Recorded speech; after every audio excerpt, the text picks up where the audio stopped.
Welcome to episode 453 of the AM/PM podcast. Social commerce is blowing up, and especially when it comes to TikTok as a discovery platform. Amazon's tried to replicate it with Inspire, and they just can't do it. But TikTok as a discovery platform, the new infomercial or the new credibility builder for brand new brands and existing brands is huge. I just met someone recently doing $21 million in sales for pants per year on TikTok. It's crazy what it can do, but there's a strategy and a certain way that you got to do it. And that's what we're going to talk about today. And we're going to talk strategy and actionable stuff that you can do to really blow up your opportunities when it comes to selling on TikTok and TikTok Shop. Enjoy. Welcome to the AM/PM podcast. Welcome to the AM/PM podcast, where we explore opportunities in e-commerce. We dream big and we discover what's working right now. Plus, this is the podcast where money never sleeps, working around the clock in the AM and the PM. Are you ready for today's episode? I said, are you ready? Let's do this. Here's your host, Kevin King. Kevin King.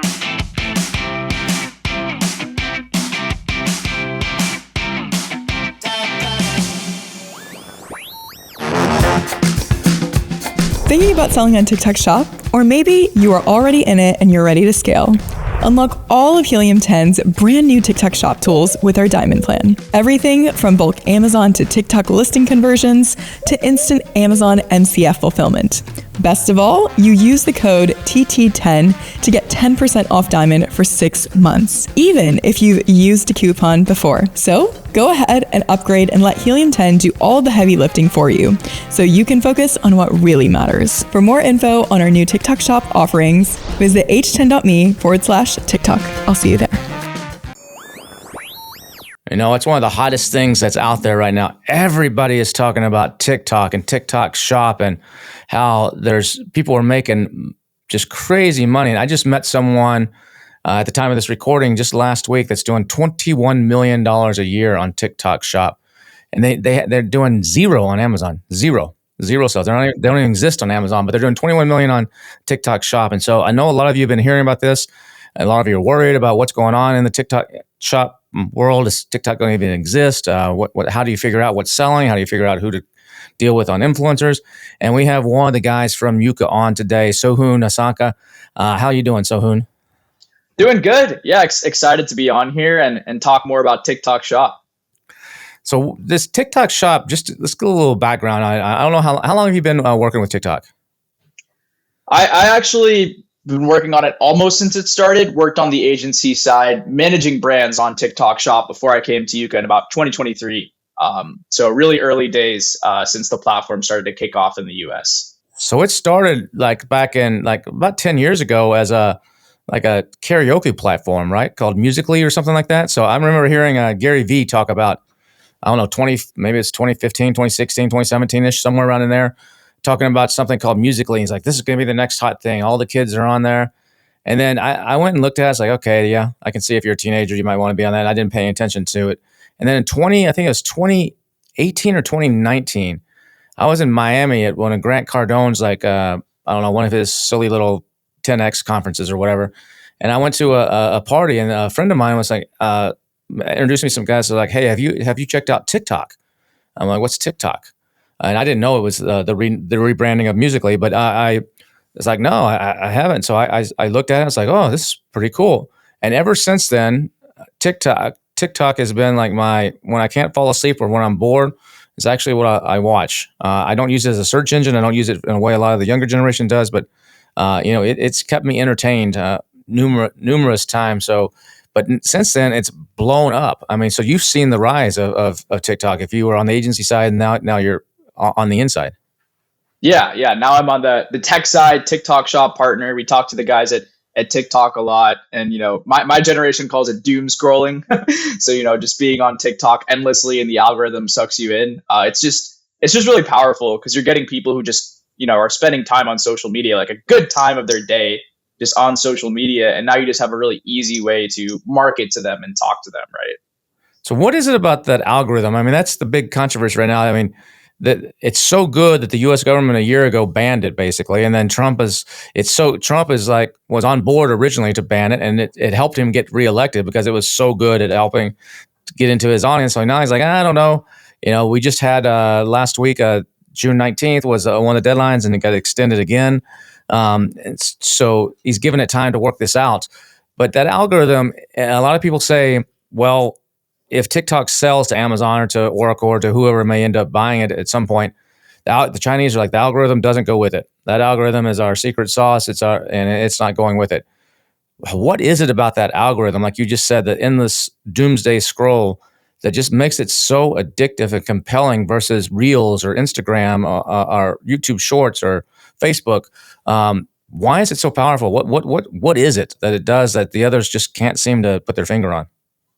Yeah, so it's slightly different than like an Instagram, right? If you look at, for example, Power Digital's marketing report, right, State of 2025 Organic, it actually shows that over 70% of users on TikTok spend their time on the Discover page. And so we're really seeing a lot of users and people use it as a discovery engine or search engine, right? Just because the platform is able to personalize such niche recommendations to everyone who's scrolling on it, right? Rather than on other social media platforms like Instagram, where people are actually spending most of their time on their home feed, following creators and communities and trends specifically, right?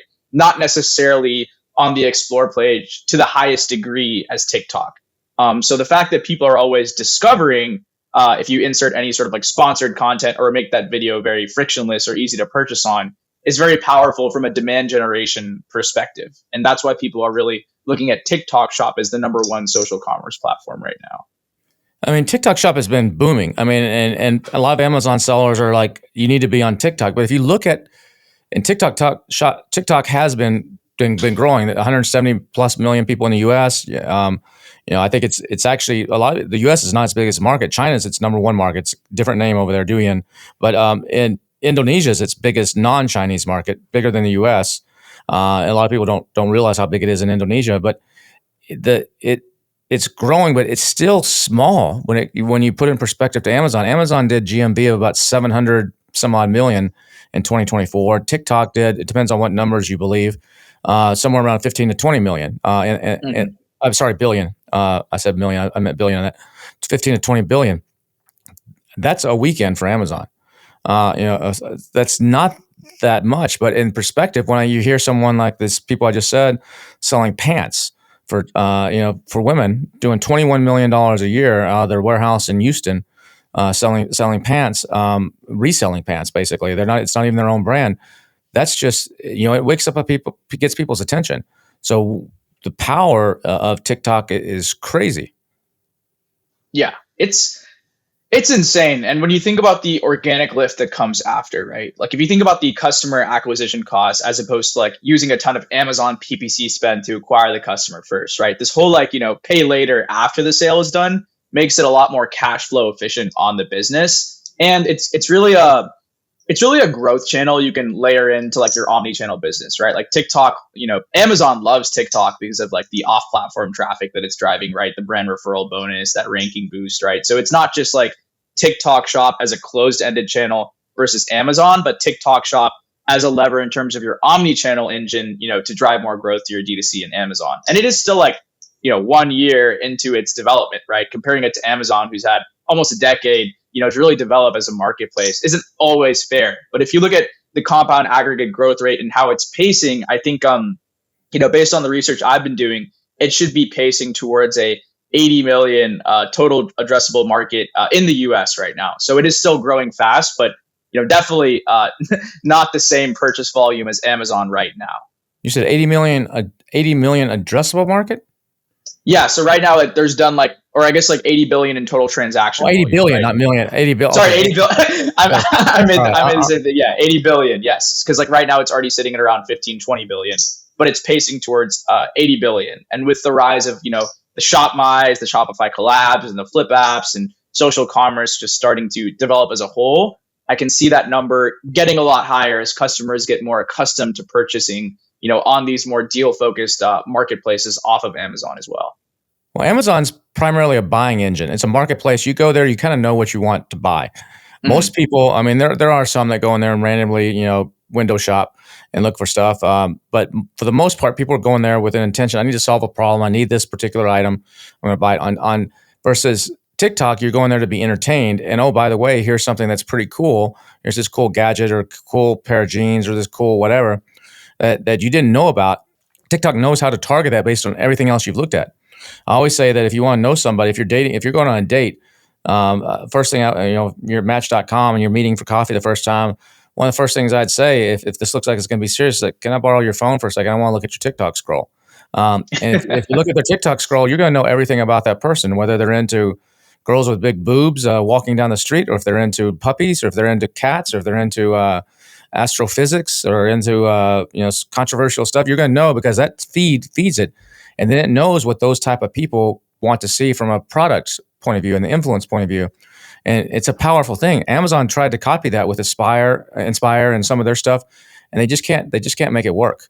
And TikTok has got that dialed in. I agree with you. Social commerce I think it's the 1-2 punch. You need the place where people are comfortable with their credit card and comfortable to buy. They know that they can return it easily. They know all that. That's Amazon, or it could be Walmart or Shopify, but it's primarily Amazon. But they also need the place where, like, it's the infomercial of today. Remember, you're too young, but 20 years ago, you turn on TV I remember watching Entertainment Television, and after about midnight, it would turn into mostly infomercials. And on weekends during the day, it's infomercials for different kitchen gadgets or different videos. Or I remember Girls Gone Wild was a huge video thing that was all sold on by infomercial VHS tapes that were sent of girls partying and getting crazy. That did millions and millions of dollars. That's really doesn't. It still exists, but it's kind of moved now to social. And so, but mining that, a lot of people don't know how to mine that. They don't know how to actually do that. There is a science to it. It's not just post once and hope and pray. It's the good people are posting 2, 3, 4, 5 times a day, doing testing, doing all kinds of stuff. What are you seeing that the people that are having the most success driving traffic on TikTok and growing their brands are doing? Yeah, so I think with social media, right, you've got to think about the people who are on there. Like, of course, 49% is about Gen Z, and of course, Gen Alpha is going to be coming up in there. But there's actually a lot of people who are just on there doom scrolling who are slightly older, right? So the biggest thing is to make the content. The biggest thing is to make the content look native, right? I think on Amazon, since you're capturing demand, there's a lot of like infographics and like very specific bullets to like drive the purchase from consideration. But on TikTok Shop, you want to focus more on the awareness stage and make the content have really nice hooks, or like layer in trending audios and trending sounds and create a bunch of characteristics that are really mirroring what already is kind of going viral, right? A lot about what works on TikTok is that lifestyle content that's relatable and authentic, where someone's going through an influencer or affiliate's day in the life, or they'll do like a get ready with me, right? Where the influencer is really just talking through their daily routine. They might be applying on a certain product and have it linked in the bottom of the video so that people can kind of check it out. But the content's not really being force fed to them. It's being showcased in a very creative way and filmed in a way that's native to the platform. Yeah. It's interesting how the psychology works, that people tend to trust a complete stranger that's kind of like them or that they can relate to over a big brand that's well known. And that's the magic of it, is a complete stranger can influence you more than some brand that's taking out Super Bowl ads. And that's the power of it. What are the rules when it comes to actually, you can, on TikTok Shop, you can actually go and you can buy it. Usually there's a link, or you can go into TikTok Shop and search. But if someone's got an ad or organic thing coming across and they're pitching, some makeup thing, like you said, they can drive it to TikTok Shop. But what are the rules of actually driving it to your Shopify store, to Amazon? Can you link it? Do you have to gently say, "Oh, check out Amazon," or is the AI going to pick that up and block that video if it's not an ad?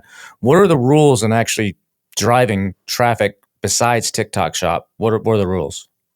Yeah, so I definitely wouldn't, put any sort of language around Amazon in your TikTok content. I think that can get like flagged pretty quickly, especially if it's shoppable content. Your TikTok Shop links your Shopify store, or you can fulfill that inventory via Amazon FBA, right?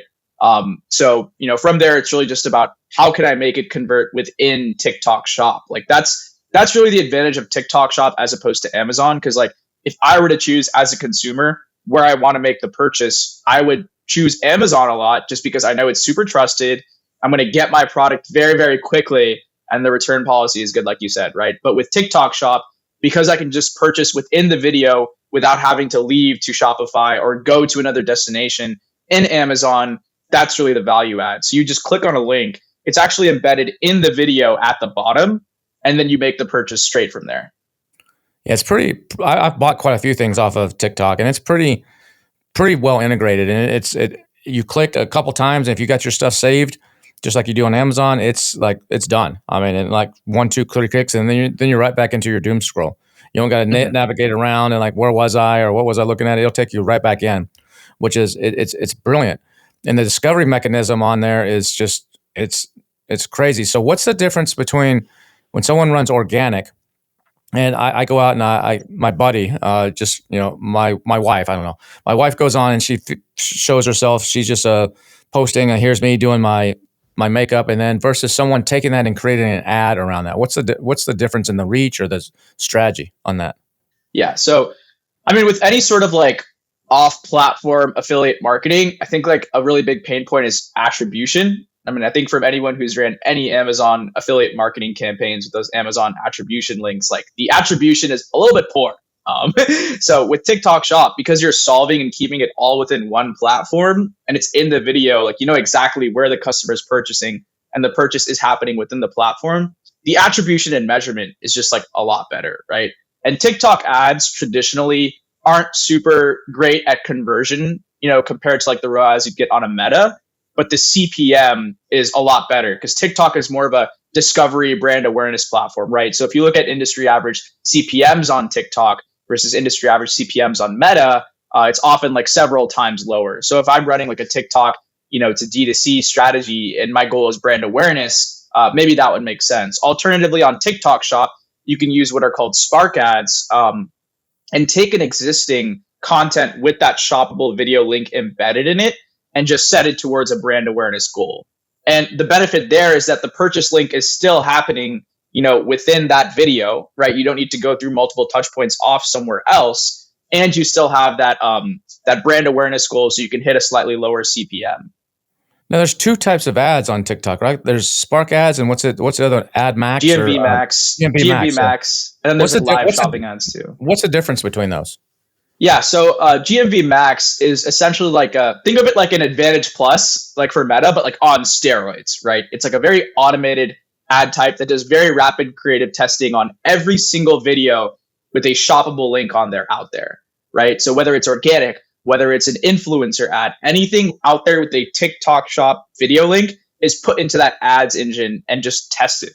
And so with GMV Max, you want to have a large amount of creative running through that engine, because you want to make sure that ad type has a lot of creative to test. With video shopping ads, you're back to precision. You're back to testing different hooks and angles. And if you want a bit more control and precision, that's when I'd use a video shopping ad.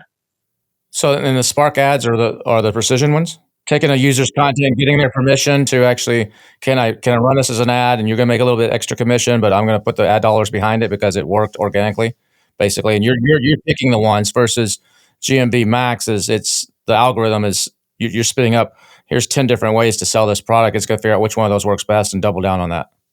Yeah, exactly. It'll take everything, figure out what works. Spark ads, right? You just choose the one that you want exactly. And the way that works is creators actually give you a string of characters called a Spark code. And then you input that into the ads manager, and that allows you permissions to amplify that existing creative. So it's on a creative by creative basis versus all the creative out there in the ecosystem. And the benefit is, like you said, a lot of people can buy on Shopify. I'm sorry, on TikTok Shop, which might tie into your Shopify on the backside or be fulfilled by Amazon. But also a lot of people, they will see the ad, even though it's there on TikTok, or they'll see the post. They trust Amazon. So there's something called the halo effect, where people will start to go to Amazon and type in the brand name or the product name or something and just buy it there. And so a lot of times what kind of stories have you heard of, like Amazon sellers? What kind of lift have they gotten on Amazon just because they were running TikTok? Like 20, 30, 50, 100% lift on sales? Yeah, so I don't have like conclusive numbers right now. Transparently, like our tech is working with a few other Amazon partners and trying to get that data to prove a conclusive correlation. I know with like a lot of the Amazon sellers, the data and the numbers really matter. So I'm not going to speak to anything from a conversion lift. But I will say, when I was managing brands at an agency that I worked at previous to here, when we're managing them on TikTok Shop and on Amazon. When we got a video that really kicked off on TikTok Shop, we saw a 10x spike in branded search on Amazon, right? So it's really just emphasizing that if people see that product on TikTok Shop, they'll go and learn more on Amazon. And so, of course, like, that'll have maybe like a 15% or 20% lift in conversion, but that's largely dependent on like what sort of levers they're pulling on Amazon, because at that time we were launching the brand on Amazon and TikTok Shop at the same time. So there may have been a slightly higher lift because there weren't as many levers being pulled at that moment.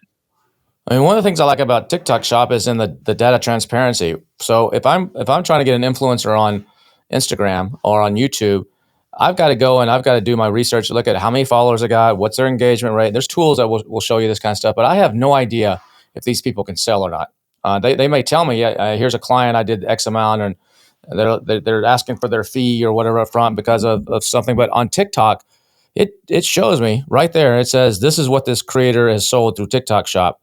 And I can tell exactly who knows how to sell in their videos and who doesn't. And then, so should I be looking for when I'm going in there and doing my research? And like your tool and some of the other tools, should I be looking for people that have just crushed it, or are those the more competitive people? Those are the Kim Kardashians and that type. And I should actually be looking for up and comers, or what's a strategy that I should be looking for when I'm trying to find people, creators to partner with when it comes to TikTok? Yeah, so I think now that people can see sales, there's also the negative side of it where everyone's reaching after the same pool of creators, right? They're reaching out to the 10K plus in the last 30 days. But on the flip side, why would those creators want to work with the newer shop? Because, while their creators' sales are visible, your shop sales are also visible. So those creators are less likely to respond to those newer cold starting shops, right? What I would do if I were a newer shop, or if I'm like getting my Amazon brand on TikTok Shop, is work with more of those up and comers, right? I would focus on creator relevance at a significant amount of scale. And I'm going to call back to something I said earlier.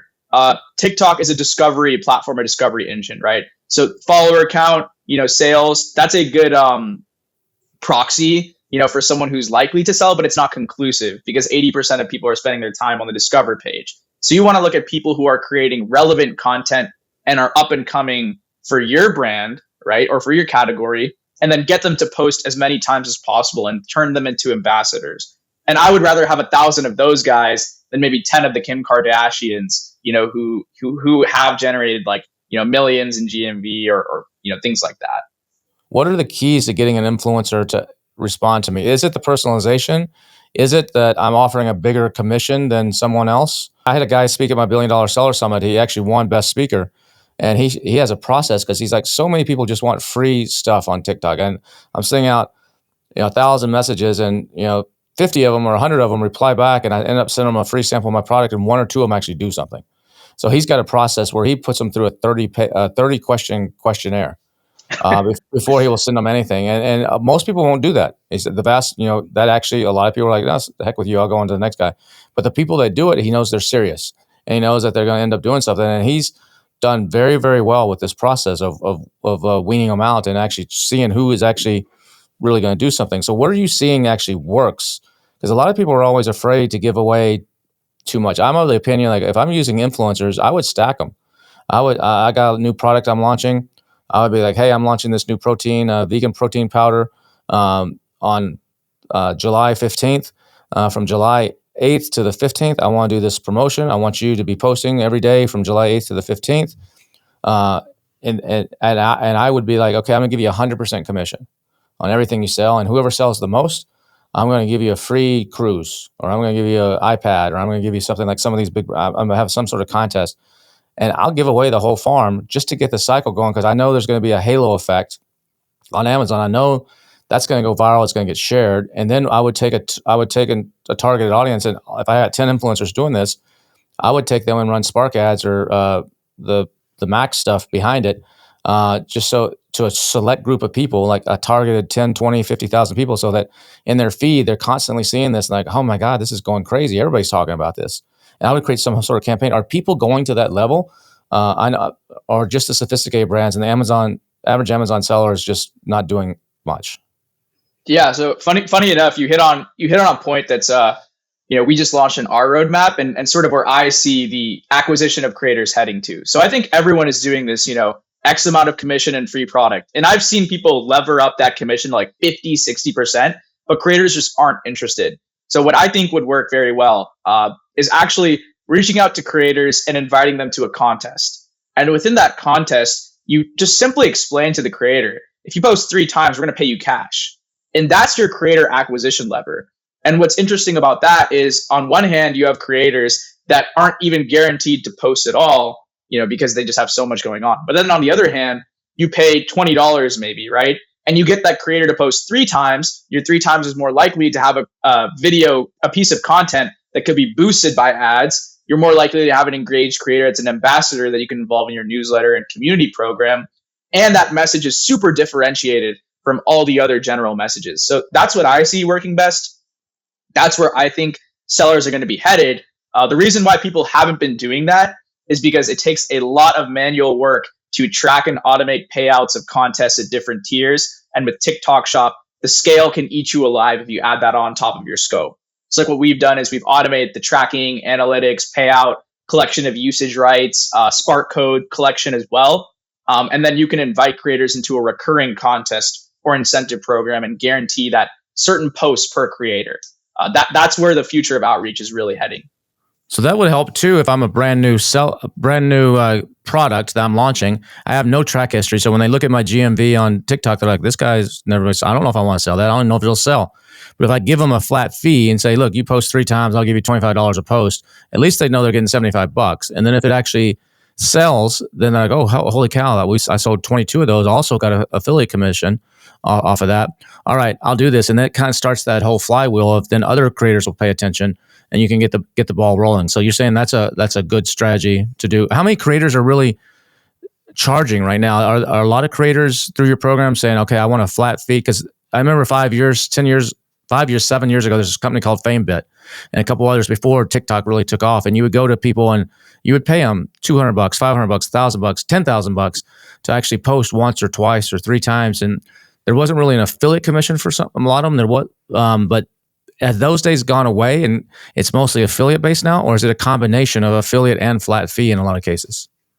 Well, you've got to understand that everyone just like TikTok just mashed TikTok Shop on top of a bunch of influencers who were charging retainers per post, right?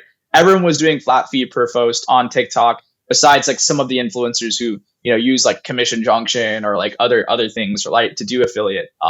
So what's happening is we are seeing a lot of retainer based models coming in, but the rate is brought down a lot because like if I move an influencer to a retainer on TikTok Shop, now that I can see their sales, now that I understand they're going to earn more through commission than their retainer anyways, I get to look at first party sales data on my shop to validate how much I'm going to pay them. So now people are doing like volume based retainers where they're doing like a couple $100, maybe $1,000 if they're very good for like 15 posts or 30 posts per month because they know volume is the game. So are you seeing people actually have tiers on their commissions, like to motivate some of the creators? Like, okay, if you hit $1,000 in sales, $1,000 and less, I'll give you 20% commission. But if you hit $1,000 to $2,500 in sales, I'll give you 25% commission, and then tier it up. Are you seeing anybody doing any of that kind of stuff to extra motivate them to actually really push you? Yeah, the best way to be successful on TikTok Shop is gamification and building community. So one thing that we harp on a lot is the goal gradient effect, which sort of preaches that as people get closer to their goal, they work harder. So if you use tiers as a basis to ladder people up through cash rewards and commission increases, they eventually turn into this brand ambassador and you kind of string them along the way with performance contingent rewards. And I find that to work a lot better in the long run for your brand as opposed to offering a high commission out the gate, right? Because let's say you offer a high commission out the gate, what happens is once you take that commission away, you see the sales performance dip even more below a baseline than if you had offered a basic commission. And then you can never build a sustainable, profitable growth engine on TikTok Shop. Well, I know someone like the snow whitening guys, the teeth whitening stuff. They did like $100 million on TikTok, I think. Or maybe it's a combination of TikTok and Amazon, but TikTok drove the vast majority of it. He said that their strategy was to actually get 50 to 75 brand ambassadors. And so they narrowed it down. They went through thousands or hundreds or thousands of creators, and then they would basically the weaker ones where they would kind of fade them off, and they created this core group of ambassadors, and that's who they launch everything to, and they got kind of them in their ecosystem so they can reach out to them directly, and they saying that's what's driven a lot of their success, and then they compete amongst each other, and then they'll fly them out for a weekend party in Miami or something, and do all kinds of stuff to really cater to them. Are you seeing people do that kind of level of stuff as well? I think with those programs, like everyone's trying to move their creators onto a Discord, onto a WhatsApp, create that community. I think everyone wants to be at that Snow White goal. I would just like argue that like, what's the qualified candidate to enter that ambassador program? If Snow Whitening is in like narrowing it down from influencers who are generating thousands already, and those don't make the cut, and they're having a super elite group, who's going to maintain that group? How is the prize structure going to be oriented to, be incentivizing them? Like those are the things like that where you'd have to think about before you implement anything super exclusive. Because remember, everyone is going after the top creators on TikTok Shop. You don't really have much bargaining power if you're a newer shop. So you've either got to make your own, or you've got to have a really attractive offer to even create this core group that's sticky in the first place. A lot of 13-year-olds, when I was young, you'd ask a 13-year-old what they want to do when they grow up. They'd say, I want to be an astronaut or a doctor or a lawyer. Now you ask a 13-year-old, they're like, I want to be a creator. But you look at some of the statistics out there, and you hear all these really cool success stories, and gets everybody's eyes wide and like excited. But it's almost like the NFL. You got the high school kids that all think they're going to be playing the NFL one day and be a Super Bowl winning quarterback. But really, once you go through high school and to college and then to the pros and then make it up, very few actually make it to the elite level. And it's the same thing with creators. Isn't the average creator make like $5,000 a year or something like that? Or I saw some statistic. It was definitely in the four figures or below five figures. Do you know anything on what the average creator makes per year? So a lot of these they're not that successful actually. Oh, most aren't. And like, this is perfect timing. So I work personally with a few of our 8-figure plus brands on TikTok Shop, and I do affiliate program audits of like the health of their entire program. And I tier out the GMV level and show them the percentages. And like, usually these guys have like 100,000 affiliates. They're doing tens of $millions a year on TikTok Shop. And I find that 0.5% of their influencers, and this is to date of their entire program, do over $10,000 in GMV. And then it's usually like another like 0.7% do over 1,000 to 10,000, right? And then it goes up to like 3%, do like $100 to 1,000. And then the ones that do over $1 in sales lifetime is like maybe 8%. So when you take cumulative, of all the influencers on TikTok Shop for these mega brands, right, where everyone can already see that they're selling like crazy, it's like less than 10% of influencers to date only make $1 or more in sales, right? And so like, where does that leave you with most of the affiliates on TikTok Shop in general? Like 90% of their affiliates aren't making any sales, right? And I think it's when you look at the data like that, it's very interesting because everyone's querying straight to these 10K plus, but they're the 0.5% of creators for these multi-million-dollar TikTok Shop brands. So that's sort of like it's not a very realistic dream outcome, to get back to your question. So what is it? Just a numbers game? You just start with some of these guys they're at the $1 level, and you just hope that one of them breaks through, and they ride the wave with you, ride the wave with them, and they ride it with you. Or there's a lot of people that say, hey, a soccer mom who is very active in her 3 kids soccer league, and she goes to all the games, and they run little weekend parties with all the other parents and stuff. She may have more influence in her little world of influencing 50 people that come to the parties than some big influencer on that's the Kim Kardashian or whatever. Should you be trying to strive for more, trying to find these little golden nuggets that actually everybody in her circle listens to her and grow? I just heard someone speak that does knitting. They sell knitting supplies for like yarn and stuff like that, and one of their advantages is they really niche down into these women who have hold like little meetups at their house with 20 other women or 15 other women and eat some snacks and knit stuff. But that one person that's leading that can influence all 15 of those people into buying something. And they're going after that kind of thing. Should that be a strategy, or what should your strategy be if you're new? I'm like, okay, everybody keeps talking about TikTok is awesome. I gotta do this. What do I do? Yeah. So the first thing you need to do is like understand the content style that's working on the platform, right? Because like if most people are on the discover page, it's not necessarily about the influencer and how engaged their audience is. It's about if your content was served through TikTok's algorithm, is it likely to induce a purchase from a stranger?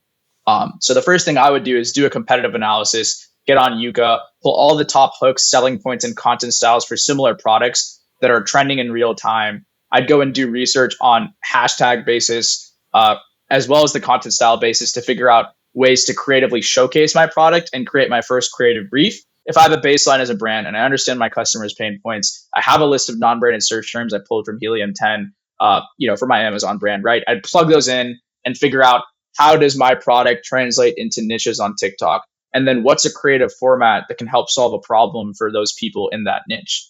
And then I would go reach out to those creators, enable follow-up messages, start a contest, gamify that program in the earlier days as a better acquisition lever. And then I would automate as much of the process as possible. I would automate reminding creators to post. I would automate engagement after the sample has been requested.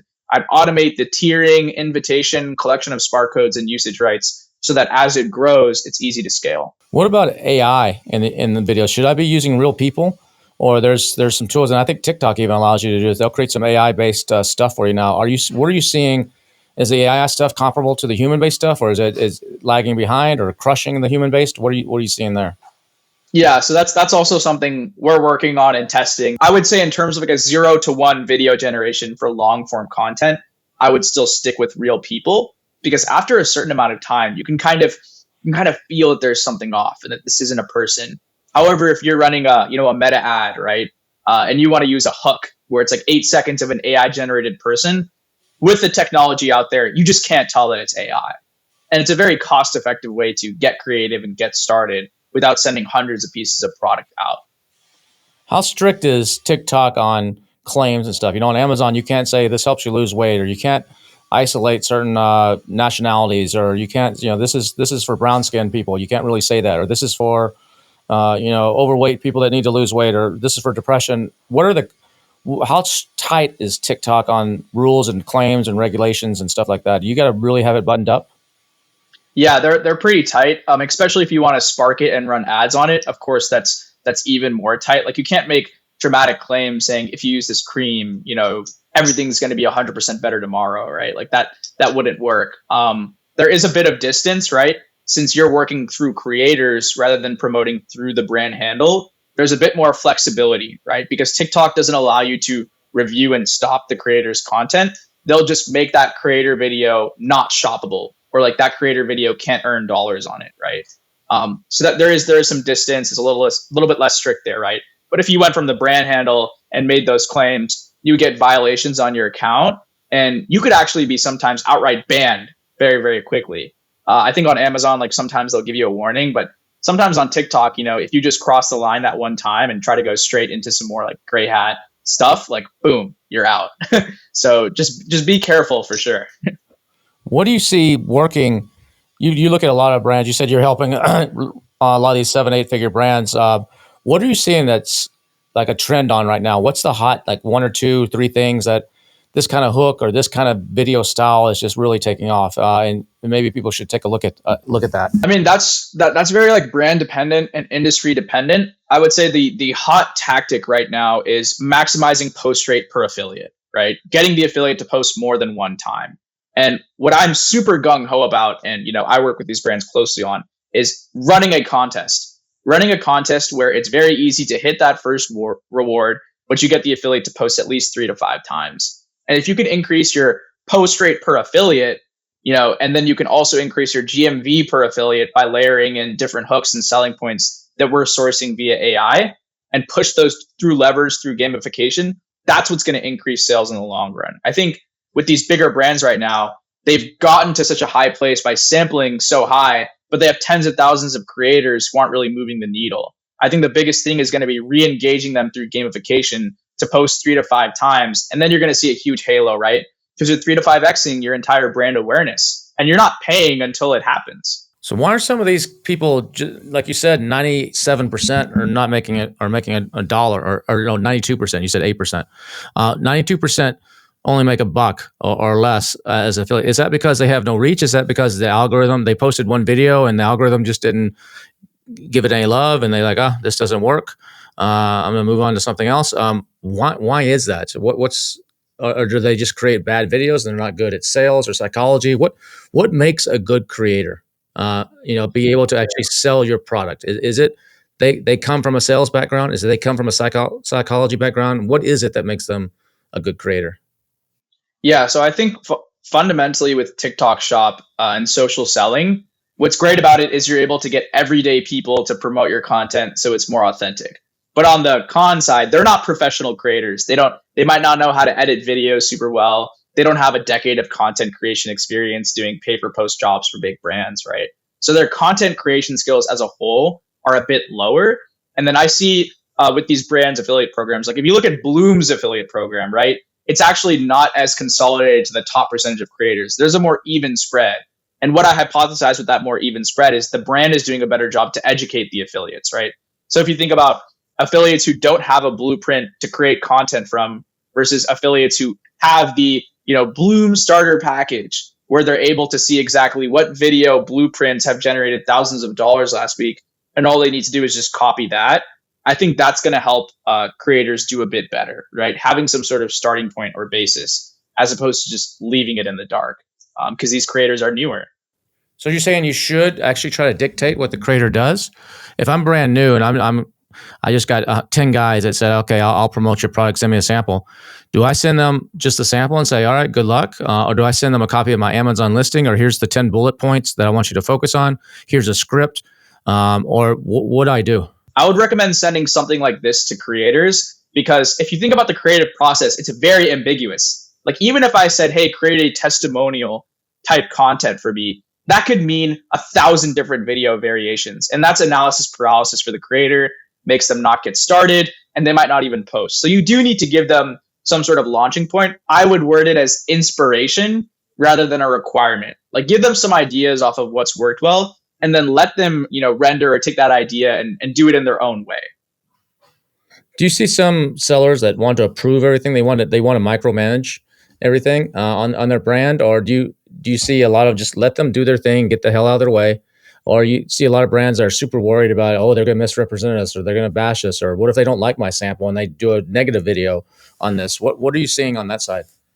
And I would say the sellers who are I would say the sellers who are super micromanagey, brand conscious, those don't do well on TikTok Shop because TikTok doesn't have a way embedded in the platform to review and reject content before it's actually diffused, right?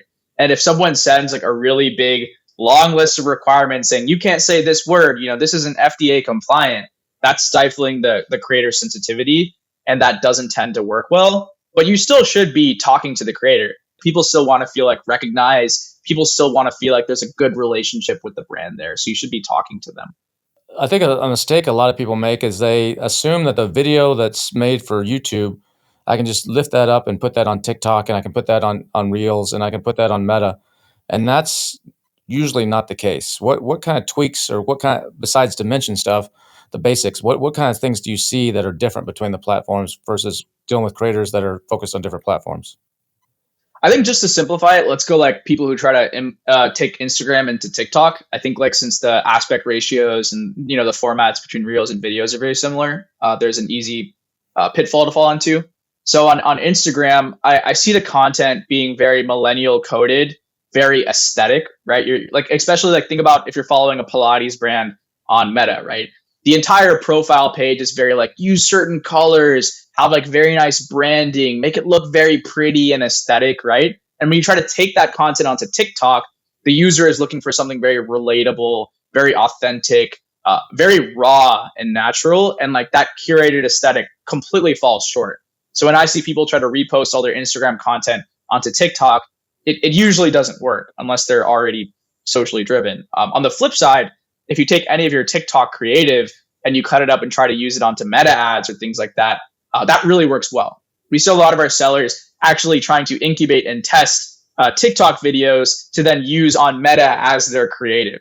That's a really common strategy for a lot of the people we work with because TikTok creators are so much more creative and innovative, and they're not trying to follow this brand aesthetic or curate that millennial coded content.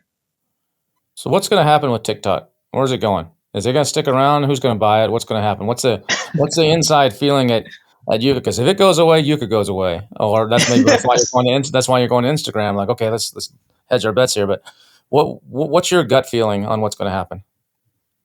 Yeah, I mean, we're definitely close with a lot of people at TikTok. And I'm a firm believer that anything in America that makes a lot of money is gonna find a way to stay. And with TikTok pacing towards an 80 billion, total addressable market, I don't think anyone's gonna just take that money off the table, wipe all these small businesses, way of life. I don't think it's gonna go away.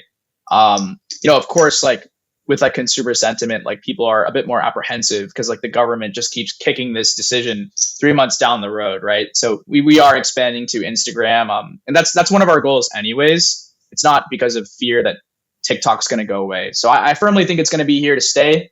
I think people may be nervous about, but there's too much money for it to really go away. So how do they find you on LinkedIn? Sohun Sanka. There isn't that many Sohuns either. So honestly, even off my first name here, you'd probably be able to find me. But that's SOHUN SANKA.